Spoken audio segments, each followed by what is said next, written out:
how does England and Mexico compare in terms of youth development?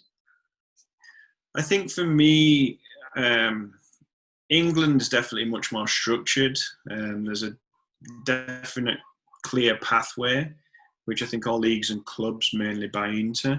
You know that there are selections at different age groups, so high ability players get the opportunity to be scouted. The scouting network itself as well, I think, it exists much more in the UK.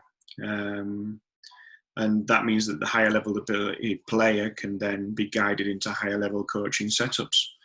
And Mexico itself, unfortunately, lacks quite a lot of structure and organisation, especially at the lower levels. It's very much an each to their own kind of attitude, and for that reason, there must be an infinite amount of players who end up on the wrong kind of path or are misguided by the parents or egotistical coaches who are either looking for kickbacks when recommending players to professional clubs or really just misguide a lot of youngsters. So I like to think that in the UK we've definitely got that structure that exists, and anybody that does have an ability or talent definitely gets guided and pushed towards where they need to be to challenge themselves.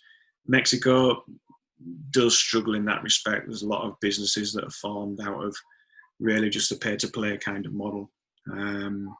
So yeah, I appreciate, having lived here, what exists in England particularly. Is it still a trial-based setup in like a centralised trials thing in Mexico? Mexico? No. There's an infinite amount of youth clubs that have set up, so you basically get sort of replica professional clubs that most of the time don't actually have anything to do with the professional setup.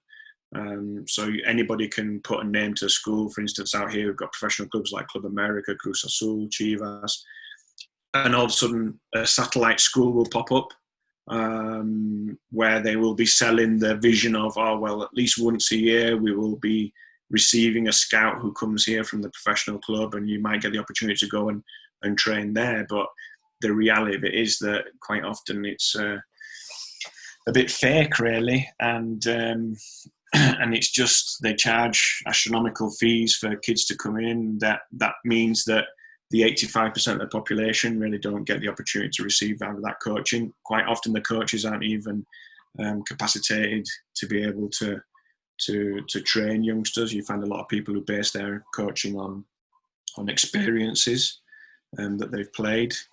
And unfortunately that it just, yeah, what you're saying, it just doesn't really exist.